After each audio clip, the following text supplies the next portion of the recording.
So I was thinking for my first video, I could do a January wrap up. I am new to BookTube. I've never done a video on here before. I'm usually just a bookstagrammer. I usually just do shorter videos. So please be nice. Thank you. I started off the year with The Way of Kings by Brandon Sanderson. I had read about half of this the end of December, and so going into January, this was one of my first finished reads. It's really hard for me to explain. There's so much that goes on in this book. It is a massive, massive story, and it's just getting started. I didn't realize how long this series was when I started this. I just heard a lot of people saying, oh my gosh, I love Way of Kings, that series, and people say they loved it more than Mistborn. So I just kind of dove in head first into this, and I realized once I was further along that Mistborn is a lot shorter.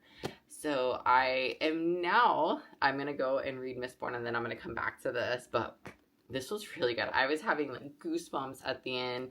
There are just so many characters in this, so much world building, but his writing is so good, and his story, his world, the magic system is incredible, and I love his work. Oh, and then I switched it to dark romance. I have read Edge of Darkness trilogy. I think I read it like a year ago. This came out. I started this a long time ago, and I had to push through it in order to get through it. This is a prequel to the Edge of Darkness series. The character in this is in Edge of Darkness, and there is a happily ever after in the Edge of Darkness trilogy, but there's not a happy for now, I guess you could say, in this. You kind of know how it ends. You're gonna know how it ends because you know this character in this one. I would recommend to read this before Edge of Darkness. I know everyone's saying like, hey, you should read this after, but I'm just the type of person that really likes a happily ever after, and I wish I would have been able to read this before. Just that type of person that needs a happily ever after. I'm sorry, but it was good overall. Next up was Conform. So in this dystopian, you're picked because you're perfect, and there's like a separation of the people, like the perfect people versus the non-perfect. The female main character in this has heterochromia, where the one eye is blue and the one eye is brown. I think that was it. But her family was perfect, and they considered that a defect, so they sent her off. And she was selected for some reason. I think it was because like her genes were proven to be okay, like her offspring would be okay. Picked her on this like breeding program, and yada yada yada. I can't really tell you anything else if I don't want to spoil it for you, but that is the whole dystopian world that's going on in this, and it's good. I'm definitely going to continue the series though. I read this because someone said this was their top read of 2025, and I was like, okay, I'll give it a shot. I understand why this was anybody's top read of 2025. This was so freaking good. So it's a sapphic romance, and I think the one thing I loved about, like, it's not just the couple, but there's this little girl in there that I related to a lot. One of the female main characters in this basically becomes a mother figure to this little girl. I just loved her so much because the little girl had this mother who wasn't really there for her, didn't really take care of her. I think that was one of the things that also got me, was that I felt like an emotional connection with her. And then the love story, it's based off, I believe, in the 80s. NASA, and they can't tell anybody about their relationship. They have to keep it hush-hush. And oh my gosh, it was such a beautiful story. I loved it. It's probably going to go down as one of my top reads of the year. Silvercloak, I also read this because someone said this was their top read of 2025. And I really take a lot of initiative when someone says this was their top read of 2025, especially when they read a lot of books and they're like, okay, this is my top read of that year. I'm like, wait, what? I have to I'm like, oh, I'm going to have to read this now. The magic system, it was very unique in a way, but I thought it was really good. I really thought it was good. I'm very curious as to where they're going to go with the sequel, wondering how they're going to make that work. Like, Are we going to do like a time travel-y type thing? Go back and forth, back and forth. And I love a good time travel. I don't know what it is. I love time traveling for some reason. So, but if it's written well, if the time traveling is written well, I do love it. Rose in Chains, I know a lot of people that raved about this one, and I decided to go ahead and give it a try. And I love this. I really love this. I will definitely also be continuing the series. I devoured this in one freaking day to a point where I don't even remember much about it. I hate when I do that. He buys her in an auction and then has her as like a slave of some sort. And it's going to be like an enemies to lovers situation, but it's a slow burn. It's not much really happens wise. I think it's going to happen later on. I absolutely love that. I love it when it's slow, the tension, we are building this connection of some sort, but it's built off of a rockiness. So I'm excited to see like how this proceeds. Lunaria. I've read this because someone had told me this was their favorite of 2025. There's this girl, she's like the general's daughter, and she's a badass fighter, you know. She does all that. She fights guys and yada yada yada. And then there's like a love story with this one guy, and I guess, well, that's not really a love story, that's like something else. And then there's this other guy, I think he was like a prince of some sort, and I don't know if there's like a love thing between them. And then there was like an arranged marriage with this other guy. I mean, what is going on? That the whole time. If you want a book that keeps you guessing, this is it. I wouldn't consider it my favorite of 2025, but I understand the liking of it. I understand the dynamic there. I don't know if I'm gonna continue it or not. I don't know. Oh, I read the first two of Red Rising, and this was phenomenal. I mean, I don't know how many plot twists you could have in one book. That was really interesting.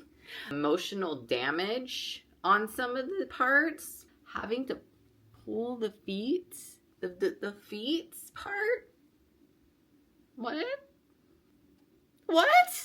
You guys are evil. I did like Red Rising more than Golden Sun, just a little bit. I think there was a part after, like, I liked about halfway, and then there was like this part in the middle, like, I don't know, I just kind of, the ending picked back up again for me.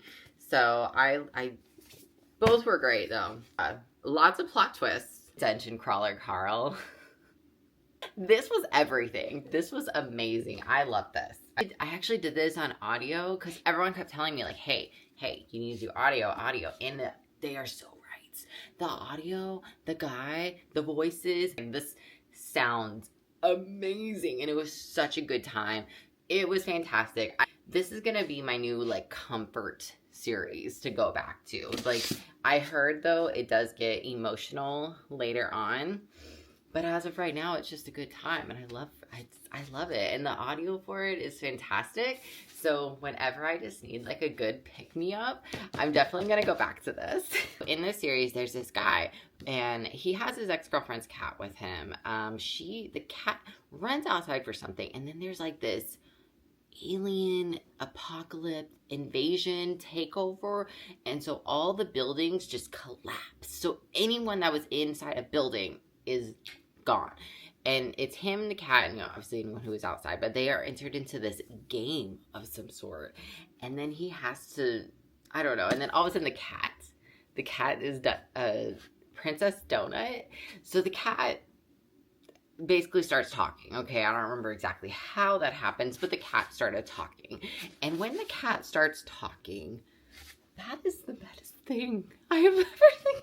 So, like, there's basically, like, a main male character, Carl, and then there's the cat, Princess Donut. It's hilarious. I love this series so much. It's so good. Then I had to get kind of back more into my arc read. And now back to you. This was so freaking cute. I love this story. It was a little bit of a forced proximity, but make it cute. They had to work together in a snowstorm. It was cute. I thought it was adorable. I did probably like First Time Color a little bit more. I like the story more in First Time Color. Like, both were good, but barely, but just a little bit ahead would be First Time Color. But honestly, they're both amazing. Smoke and Scar. Kind of wish I had DNF this one.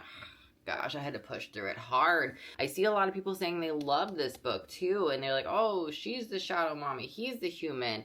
They just lack a good personality. Like, the main male character in this, I don't care for him at all. I don't, and her, like, it just kind of like that.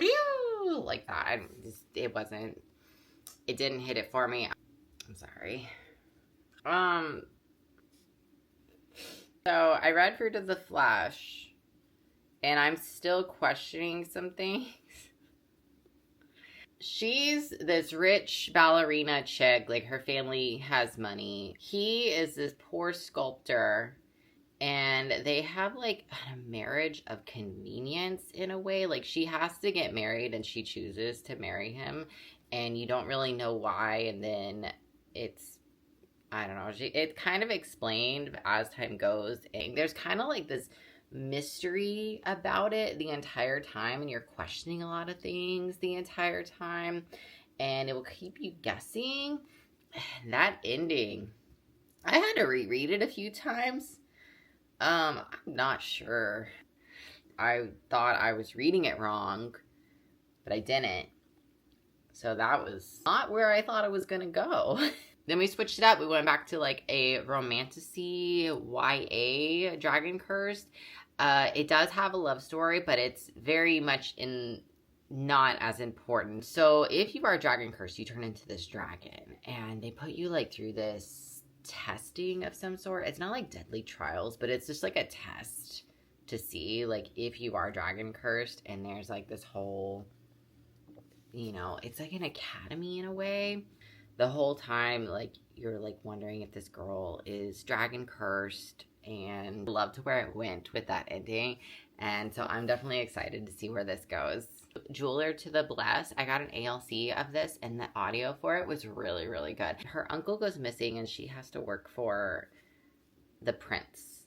And there's a guard, some Kale and Selena vibes to it, like how it would have wanted a bodyguard romance to be. It just brought back those vibes. So I read The Will of the Many because I saw a lot of people that really liked this one, and I thought it was really, really good. It is hefty. Look at that, like, this little tab here, because I had to constantly, like, go back and forth on the rankings, because it's like, oh, who's higher, who's this and that. It's like a whole, like, tier system on, like, who can take will from other people.